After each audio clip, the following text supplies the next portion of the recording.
Собака спасла детеныша пумы от наводнения, и тут пумы совершили немыслимое. Река Айвори бушевала.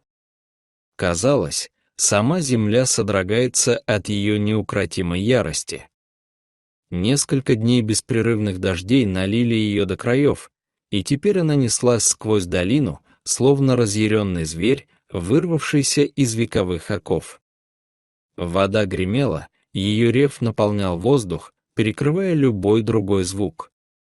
Грязные волны ломали ветви, уносили обломки деревьев, сметали все, что осмеливалось встать у них на пути. Посреди этой водной стихии, на одинокой гладкой скале, чудом уцелевший среди потока, вцепился коготками крошечный детеныш пумы. Ему было не больше нескольких месяцев. Его шерсть была темной от воды и грязи, тонкие лапки дрожали, коготки разъезжались по скользкому камню. Волны снова и снова накрывали его с головой, сбивая дыхание, и каждый раз, выныривая, он жалобно вскрикивал. Его крик был пронзителен, но слишком тонок и слаб, чтобы пробиться сквозь грохот стихии. Казалось, сама река пыталась заглушить его голос. На берегу, среди размытой почвы, стоял человек Виктор. Он был не героем, не воином, не спасателем. Просто странник. Турист, бродящий по заповедному югу Алтари, который искал величие природы и покой в ее тишине. Он хотел видеть красоту, не трагедию. Но теперь красота обернулась суровой правдой жизни. Рядом с ним стоял его пес, белоснежный лабрадор по кличке Барс. Его шерсть, обычно сиявшая чистотой, теперь была запятнана брызгами грязи, но глаза, ясные, живые, оставались верны хозяину. Барс был не просто спутником, он был другом, тенью, которая сопровождала Виктора через леса, равнины и каменные тропы. Когда Виктор заметил детеныша пумы, его сердце сжалось от бессилия.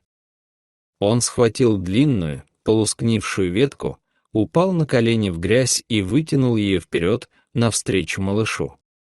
Лишь на одно короткое дыхание кончик ветки коснулся скользкой лапы детеныша. Но поток в тот же миг взревел, сорвал его со скалы и унес вниз по реке. Маленькое тело исчезло среди пены, сапоги Виктора соскользнули в грязи, руки дрожали. Он понимал, шаг вперед, и его самого поглотит бездна. Если он прыгнет, то погибнет вместе с ним. Но стоять, бездействуя, было невыносимо. Внутри разрывалось все: страх и долг, отчаяние и желание спасти. И в этот миг Барс двинулся. Ни команды, ни взгляда, ни колебания. Он прыгнул в воду. Нет. Сорвалось с губ Виктора, но было поздно. Белоснежный силуэт исчез в ревущих волнах. Время замедлилось. Каждая секунда тянулась, как вечность, потом всплеск. Барс вынырнул. Его морда была полна воды, он задыхался, кашлял, но глаза горели.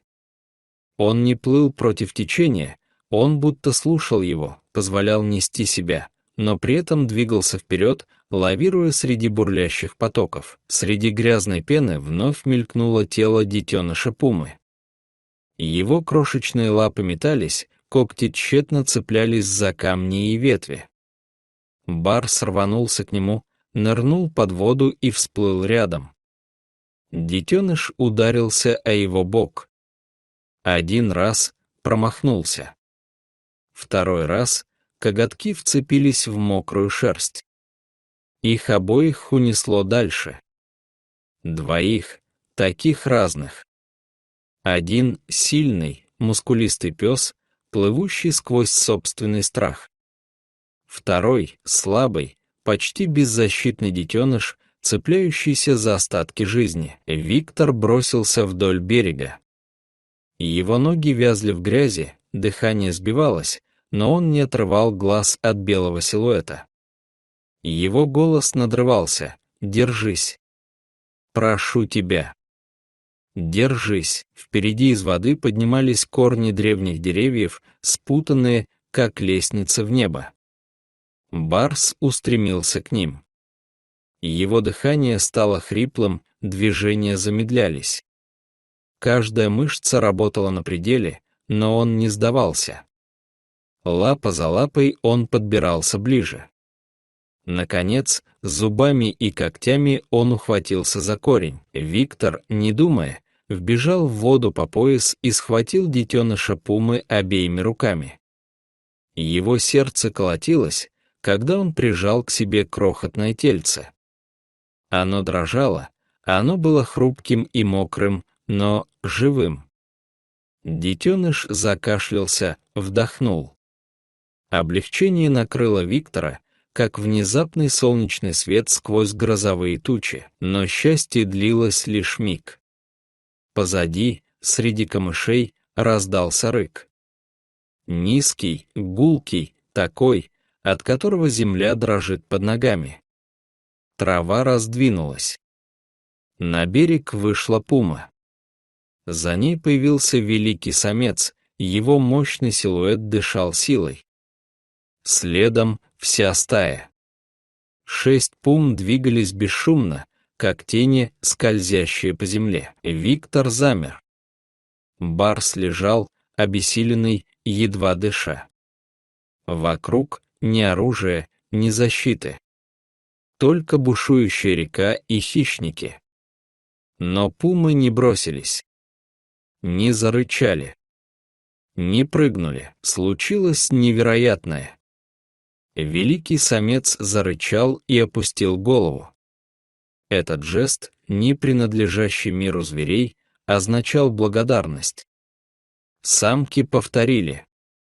Одна за другой пумы последовали за вожаком.